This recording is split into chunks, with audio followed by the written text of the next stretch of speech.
Hello guys, welcome back to my YouTube channel. അപ്പോൾ ഒരുപാട് പേര് ഇപ്പോൾ ഫസ്റ്റ് സെമ്മിലൊക്കെ പിള്ളേർക്ക് അനാട്ടമി ഫിസിയോളജിയൊക്കെ പഠിക്കാൻ ഭയങ്കര ബുദ്ധിമുട്ടാണെന്ന് പറയുന്നുണ്ട്. അതായത് പഠിച്ച കാര്യങ്ങൾ മൈൻഡിൽ നിൽക്കുന്നില്ല, നമുക്ക് കിട്ടാൻ ഭയങ്കര ബുദ്ധിമുട്ടായ കാര്യങ്ങളൊക്കെ പറയുന്നുണ്ട്. അപ്പോൾ അതിനെപ്പറ്റി കുറച്ച് വിഷയങ്ങളും അതുപോലെ തന്നെ നമ്മൾ ഏത് ബുക്കാണ് നല്ലത് പഠിക്കാൻ. ഒരുപാട് പേരെ കമൻറ്റിൽ വരുന്ന ക്വസ്റ്റ്യനാണ്, ഏത് ബുക്ക് വെച്ചാണ് പഠിക്കാൻ പറ്റുക, ടെക്സ്റ്റ് ബുക്ക് വെച്ച് പഠിക്കാൻ പറ്റൂ, അതോ നോട്ട് ബുക്ക് എന്തെങ്കിലും ഉണ്ടോ, നോട്ട്സ് എന്തെങ്കിലും ഉണ്ടോ പഠിക്കാൻ പറ്റിയിട്ടുള്ളത് എന്നൊക്കെ ചോദിക്കുന്നുണ്ടല്ലോ. അപ്പോൾ അവർക്ക് എല്ലാവർക്കും വേണ്ടിയുള്ള ഒരു വീഡിയോ ആണ് ഇന്നിടുന്നത്. അപ്പോൾ ആദ്യം പറയാനുള്ള കാര്യം എന്ന് പറയുമ്പോൾ, നിങ്ങൾക്ക് അനാട്ടമി ഫിസിയോളജി പഠിക്കാൻ ബുദ്ധിമുട്ട് എന്തുകൊണ്ടാണെന്ന് വെക്കുമ്പോൾ, നമ്മൾ ഇത്രയും കാലം പഠിക്കാത്തൊരു പുതിയ സബ്ജക്റ്റ് ആണല്ലോ നമ്മൾ നഴ്സിംഗിലേക്ക് വരുമ്പോൾ പഠിക്കുന്നത്. അതിപ്പോൾ നമ്മൾ തീരെ എക്സ്പെക്ട് ചെയ്യുന്നില്ല ഇങ്ങനൊരു വിഷയം ഇതിലുണ്ട്, ഇത് അനാട്ടമി എന്ത്, ഫിസിയോളജി എന്തെന്നൊക്കെ. അപ്പോൾ അനാട്ടമി ഫിസിയോളജി നോക്കുകയാണെങ്കിൽ പഠിക്കാൻ ചെറിയ ബുദ്ധിമുട്ടും കാര്യങ്ങളൊക്കെ കാണും. പക്ഷെ പഠിച്ച് വരുമ്പോൾ, അതായത് ഇപ്പം നമ്മൾ ഒരിക്കൽ പഠിച്ച് കഴിഞ്ഞിട്ട് എക്സാം എഴുതി കഴിയുമല്ലോ, അപ്പോൾ നമുക്ക് തോന്നും നമ്മൾ ഇത്രയും കാര്യങ്ങൾ പഠിച്ച് എക്സാം എഴുതുന്നു തോന്നും. പിന്നെ അതുപോലെ തന്നെ നമുക്ക് എല്ലാ കാര്യങ്ങളും നമ്മൾ എന്തൊക്കെ പഠിച്ചിട്ടുണ്ടോ, പഠിച്ചിട്ടൊക്കെയുള്ള കാര്യങ്ങൾ മൊത്തം നമ്മൾ മൈൻഡിൽ നിൽക്കുന്ന പോലെ നമുക്ക് തോന്നും. പിന്നെ നമ്മൾ അനാട്ടമിയും ഫിസിയോളജി എന്തെങ്കിലും കുറച്ച് കാര്യങ്ങളൊക്കെ ചോദിക്കുമ്പോൾ നമുക്ക് പെട്ടെന്ന് കിട്ടും.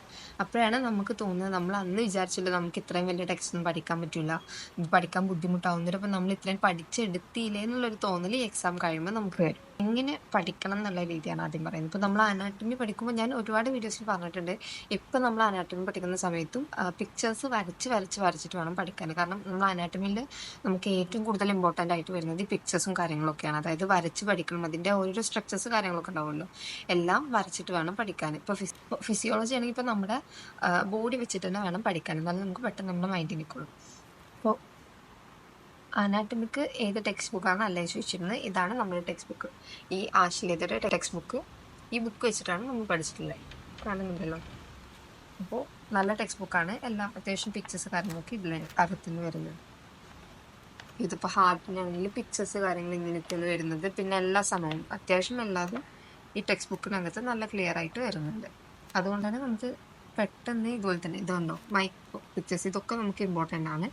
അപ്പോൾ നല്ല ടെക്സ്റ്റ് ബുക്ക് ഏതെന്ന് വെച്ചാൽ അനാട്ടമിക്ക് ഫസ്റ്റ് ഈ ആശ്ലേതയുടെ ടെക്സ്റ്റ് ബുക്ക് തന്നെയാണ്. ഇത് വെച്ചിട്ടാണ് നമ്മളെല്ലാ പിള്ളേരും എക്സാമിന് പഠിച്ചിട്ടുള്ളത്.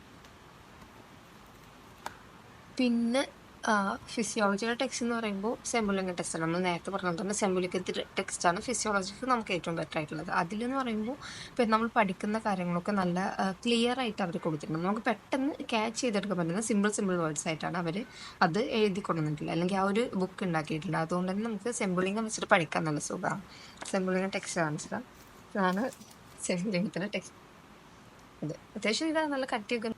അപ്പോൾ നമ്മുടെ സെമ്പുലിംഗത്തിൻ്റെ ടെക്സ്റ്റിനെ പറ്റി പറയുകയാണെങ്കിൽ അത്യാവശ്യം നല്ല കട്ടിങ് കാര്യങ്ങളൊക്കെ ഉണ്ട്. അത് മെഡിക്കൽ സ്റ്റുഡൻസിൻ്റെ ടെക്സ്റ്റ് ബുക്കാണ്, പക്ഷേ നമുക്ക് പഠിക്കാൻ നല്ലതാണ്, പെട്ടെന്ന് മനസ്സിലാവും. അതായത് നമുക്ക് സിമ്പിളായിട്ട് ക്യാച്ച് ചെയ്തെടുക്കാൻ പറ്റുന്ന വേർഡ്സിലാണ് ഈ സെമ്പുലിംഗ ടെക്സ്റ്റിൽ എല്ലാ കാര്യങ്ങളും പറയുന്നത്. അതുപോലെ തന്നെ ഇപ്പോൾ പഠിക്കുന്ന സമയത്ത് ഇപ്പോൾ നമ്മൾ ജസ്റ്റ് ഒരു എക്സാമ്പിൾ മെച്ചുറേഷൻ പഠിക്കുക. അതായത് ഇപ്പോൾ നമ്മുടെ കിഡ്നിയിൽ എങ്ങനെയാണ് മൂത്രം ഉണ്ടാകുന്നത്, അല്ലെങ്കിൽ ഇപ്പോൾ നമുക്ക് മൂത്രം ഒഴിക്കാൻ തോന്നുന്ന സമയത്ത് എങ്ങനെ മൂത്രം ഒഴിക്കാൻ തോന്നുന്നുള്ള കാര്യങ്ങളൊക്കെ മെച്ചുറേഷൻ്റെ ഒരു പ്രോസസ്സ് പഠിക്കുകയാണെങ്കിൽ, അതിപ്പോൾ ഉണ്ട് നമുക്ക് കുറേ സ്പിഞ്ചസ് കാര്യങ്ങളൊക്കെ വരുന്നുണ്ടല്ലോ നമ്മുടെ യൂറേത്രയോടൊക്കെ. അപ്പോൾ സ്പിഞ്ചസിൻ്റെ കാര്യങ്ങളും അതുപോലെ തന്നെ ബ്രെയിൻക്ക് ഇമ്പൾസ് പോകുന്ന അങ്ങനെ ഒരു ലെവൽ വെച്ചിട്ട്, അപ്പോൾ അതല്ല ജസ്റ്റ് നമ്മളിപ്പോൾ വേറെ എന്തെങ്കിലും കാര്യം പഠിക്കുന്നത്. അപ്പോൾ നമ്മൾ പണ്ട് പഠിച്ചിട്ടുണ്ടല്ലോ ബയോളജിയിൽ, ഇപ്പോൾ ഒരു ഇമ്പൾസിൻ്റെ കാര്യം, ഇമ്പൾസ് വരുന്ന സമയത്ത് നമുക്ക് അതിൻ്റെ റിഫ്ലെക്സ് വരുന്നത്. അതെന്ന് പറയുമ്പോൾ ഇപ്പോൾ നമ്മുടെ ഈ കൈ വെച്ചിട്ട് നമ്മൾ തൊടുന്നു വിചാരിക്കും. അപ്പോൾ നമ്മൾ ജസ്റ്റ് തൊടുന്ന സമയത്ത് നമ്മുടെ കൈയിൻ്റെ ഇവിടെ എന്ത് വരും, നമുക്കൊരു ഇമ്പൾസ് അല്ലെങ്കിൽ ഒരു സ്റ്റിമുലൈ ഉണ്ടാവും ഈ ചൂട് തട്ടുമ്പോൾ. അപ്പോൾ അതെന്ത് ചെയ്യും, പെട്ടെന്ന് പോയിട്ട് നമ്മുടെ സ്പൈനൽ കോഡിലെത്തിയിട്ട് സ്പൈനൽ കോഡിൽ നിന്ന് ബ്രെയിനിലോട്ട് പോകും. ബ്രെയിനിൽ പോയതിനു ശേഷം പിന്നെ എന്ത് സംഭവിക്കും, ബ്രെയിനിൽ പോകുമ്പോൾ പിന്നെ നെക്സ്റ്റ് വരുന്നതാണ് അവിടെ ബ്രെയിനിൽ നിന്ന് അതിൻ്റെ റിയാക്ഷൻ അല്ലെങ്കിൽ റെസ്പോൺസ്. ഇങ്ങനെ കൈ ഇങ്ങനെ ഒരുപാട് നേരം ചൂട് വെച്ചിരിക്കാൻ പറ്റില്ലല്ലോ, വെച്ചിരുന്നാൽ കൈ പൊള്ളിപ്പോകും. അപ്പോൾ അത് പിൻവലിക്കാൻ വേണ്ടി ബ്രെയിനിൽ നിന്ന് ഒരു ഇമ്പൾസ് തിരിച്ച് ഇത് സെയിം റൂട്ട് വഴി ഇങ്ങോട്ടേക്ക് വരുമ്പോൾ നമ്മൾ കൈ തിരിച്ചു കൊടുക്കും. ഇതാണ് ആ പ്രോസസ്സ് എന്ന് പറയുന്നത്. അപ്പോൾ ഓരോ പ്രോസസ്സും പഠിക്കുമ്പോൾ അതിൻ്റെ രീതിക്ക് ഒരു ഓർഡർ ലെവലിൽ പഠിച്ചു പോവുകയാണെങ്കിൽ നമുക്ക് എക്സാമിന് ഇതുപോലെ തന്നെ ആൻസർ ചെയ്യാൻ പെട്ടെന്ന് ബുദ്ധിമുട്ടാവും. അതായത് ആ ലെവൽ ഇങ്ങനെ നമ്മൾ ഓർത്തിട്ടാണല്ലോ പഠിക്കുന്നത്, അപ്പോൾ നമുക്ക് പെട്ടെന്ന് എല്ലാ റൂട്ട്സും കാര്യങ്ങളും മനസ്സിലാവും.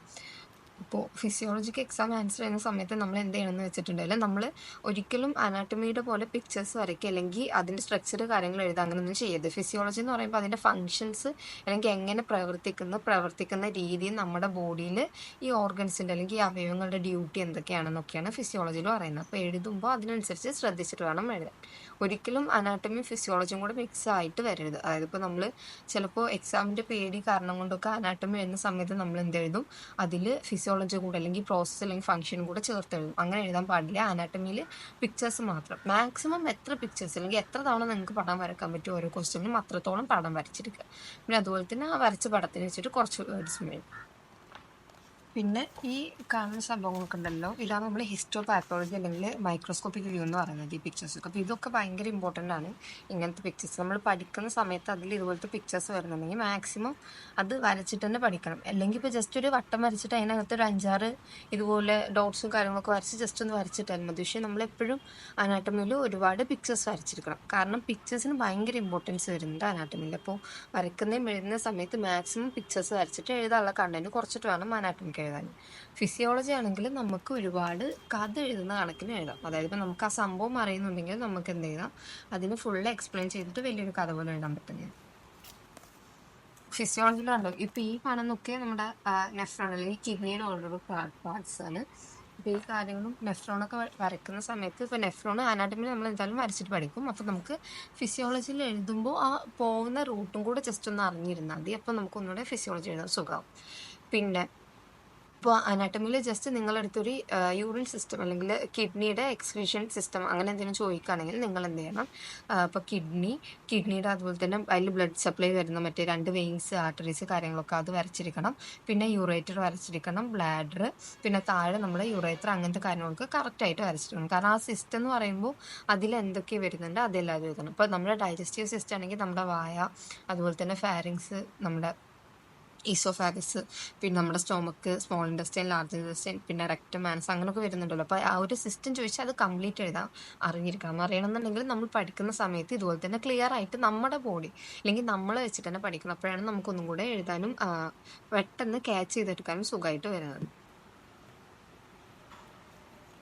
ഇപ്പോൾ നമ്മളെപ്പോഴും പറയുന്ന പോലെ തന്നെ പഠിക്കുന്ന സമയത്ത് എന്ത് ചെയ്യണം, ആദ്യം നമ്മൾ ഏതെങ്കിലും ഒരു അനാട്ടമിയിൽ ഒരു ചാപ്റ്റർ പഠിക്കണം. പഠിച്ചു കഴിഞ്ഞതിന് ശേഷം നെക്സ്റ്റ് ആ അല്ലെങ്കിൽ സിസ്റ്റത്തിൻ്റെ നേരെ എന്ത് പഠിക്കണം, ഫിസിയോളജി പഠിക്കണം. അതാകുമ്പോൾ നമുക്ക് മറന്നു പോകില്ല. കുറച്ച് നേരം കൂടെ നമ്മുടെ ബ്രെയിനിൽ ഈ അനാട്ടമി ഫിസിയോളജി ഒക്കെ അപ്ഡേറ്റ് ഇരിക്കും. അതെല്ലാം നമ്മളിപ്പോൾ ഒരു അനാട്ടമി ഒരു സിസ്റ്റം പഠിച്ച് നെക്സ്റ്റ് അനാട്ടമി വേറെ സിസ്റ്റം പഠിച്ച് എന്നിട്ട് എല്ലാം പഠിച്ചു കഴിഞ്ഞതിന് ശേഷവും നമ്മൾ നമ്മുടെ നെക്സ്റ്റ് ഫിസിയോളജിയിലോട്ട് വരികയാണെന്നുണ്ടെങ്കിൽ നമുക്ക് ഇത് എവിടെ പഠിച്ച പോലെ തോന്നും, പക്ഷെ നമുക്ക് ക്ലിയർ ആയിട്ട് ക്യാച്ച് ചെയ്തെടുക്കാൻ പറ്റില്ല. പഠിക്കുന്ന സമയത്ത് അനാട്ടമിയിൽ ഒരു ഭാഗം അതിൻ്റെ തന്നെ സെയിം ഫിസിയോളജി നമ്മൾ പെട്ടെന്ന് അതിൻ്റെ കൂടെ തന്നെ പഠിച്ചു പോയിരിക്കണം. അതാകുമ്പോൾ നമുക്ക് പഠിക്കാൻ ബുദ്ധിമുട്ട് വരില്ല, പെട്ടെന്ന് പഠിക്കാൻ പറ്റും. പിന്നെ പഠിക്കുന്ന സമയത്ത് സിലബസും കൂടെ വെച്ചിട്ട് വേണം പഠിക്കാൻ. ഓക്കെ. പിന്നെ നമുക്ക് എക്സാമിൻ്റെ ക്വസ്റ്റ്യൻ പേപ്പേഴ്സ് മോഡലൊക്കെ അറിയണമെന്നുണ്ടെങ്കിൽ ഒന്നുകിൽ previous year question papers check ചെയ്യാം. അതല്ലാന്നുണ്ടെങ്കിൽ ഇപ്പോൾ നമ്മുടെ ടെക്സ്റ്റ് ബുക്കിൽ തന്നെ ഓരോരോ ചാപ്റ്റേഴ്സ് കഴിഞ്ഞതിന് ശേഷം വരുമല്ലോ ഓരോരോ ക്വസ്റ്റ്യൻസ്, അതല്ലാതെ മാക്സിമം ആ ചാപ്റ്റർ പഠിച്ച് തീരുമ്പോൾ തന്നെ അതിൻ്റെ കൂടെ തന്നെ ആൻസർ ചെയ്ത് പോകാൻ നോക്കുക. എന്നിട്ട് നമുക്ക് നോക്കാം നമ്മൾ പഠിച്ച കാര്യം ഓർമ്മ വരുന്നുണ്ടോ, നമുക്ക് ഈ ക്വസ്റ്റ്യൻസ് വന്ന് എഴുതാൻ പറ്റുന്നുള്ള കാര്യങ്ങളൊക്കെ നമ്മൾ അതിൻ്റെ കൂടെ തന്നെ ചെക്ക് ചെയ്തിട്ട് പോകണം. പിന്നെ നമ്മുടെ സിലബസിൽ ലാസ്റ്റിൽ മറ്റേ ഇതിന് മുമ്പത്തെ എക്സാമിന് ചോദിച്ചുള്ള ക്വസ്റ്റ്യൻ പേപ്പേഴ്സ് അങ്ങനത്തെ കാര്യങ്ങളൊക്കെ കാണും. അപ്പോൾ അതും കൂടെ ജസ്റ്റ് ഒന്ന് ആൻസർ ചെയ്ത് നോക്കുക. എന്നിട്ട് നമുക്ക് പഠിച്ച കാര്യങ്ങൾ നിൽക്കുന്നുണ്ടോ എന്ന് ജസ്റ്റ് ഒന്ന് ഉറപ്പ് വരുത്തുക. എന്നിട്ട് ഇപ്പോൾ വെറുതെ ഇരിക്കുന്ന സമയത്താണെങ്കിൽ ഏതെങ്കിലും ഒരു സിസ്റ്റം എടുത്തിട്ട് അതിനെപ്പറ്റി ഇങ്ങനെ നമ്മൾ മനസ്സിൽ തന്നെ പറഞ്ഞു നോക്കാം. ആൻസർ കിട്ടുന്നില്ല എന്നുണ്ടെങ്കിൽ എന്ത് ചെയ്യണം, നേരെ അപ്പോൾ തന്നെ പോയിട്ട് നമ്മുടെ ബുക്ക് തുറന്നിട്ട് അതൊന്ന് വായിച്ച് ഫുള്ള് നോക്കിയിട്ട് വിടാം. അതാകുമ്പോൾ അങ്ങനെ ചെയ്താലും നമ്മൾ മറക്കില്ല. ഇതൊക്കെ പഠിക്കാൻ വേണ്ടി നമുക്ക് എളുപ്പത്തിൽ പഠിച്ച കാര്യങ്ങൾ നമ്മുടെ മനസ്സിൽ കിടക്കാനും വേണ്ടിയുള്ള നല്ല നല്ല ഐഡിയാസാണ്. അപ്പോൾ പഠിക്കുന്ന സമയത്ത് ശ്രദ്ധിച്ച് വേണം പഠിക്കാൻ. ഇപ്പോൾ ഒരു ഫസ്റ്റ് സെക്ഷൻ്റെ എക്സാം എല്ലാവരും കഴിഞ്ഞു തോന്നുന്നു. അപ്പോൾ സെക്കൻഡ് സെഷനിലും ഇതുപോലെ വരും. ഇപ്പോൾ വരുന്ന സമയത്ത് നമ്മൾ മാക്സിമം ഇതുപോലെ പഠിച്ചിട്ട് പോവുകയാണെങ്കിൽ നമുക്ക് എക്സാം അത്യാവശ്യം നല്ല രീതിക്ക് തന്നെ എഴുതാൻ പറ്റും, ബുദ്ധിമുട്ട് വരില്ല. പിന്നെ ഫസ്റ്റ് സെം അതായത് നഴ്സിംഗിൽ വന്നിട്ടുള്ള ആദ്യത്തെ എക്സാം കൂടെ ആയതുകൊണ്ട് അതിൻ്റെ കുറച്ച് പേടിയും കാര്യങ്ങളൊക്കെ ഉണ്ടാകും. അതൊക്കെ ഒഴിവാക്കുക. അതൊന്നും കുഴപ്പമില്ല, എന്തായാലും പാസ്സായിട്ട് പോകും. നമ്മൾ നല്ലോണം ഹാർഡ് വർക്ക് ചെയ്ത് പഠിച്ചാൽ അതിനനുസരിച്ച് നമുക്ക് റിസൾട്ട് കിട്ടും. അപ്പോൾ ഇത്രയേ ഉള്ളൂ. എന്തെങ്കിലും സംശയമോ കാര്യങ്ങളോ ഉണ്ടെങ്കിൽ കമൻറ്റ് ചെയ്യും.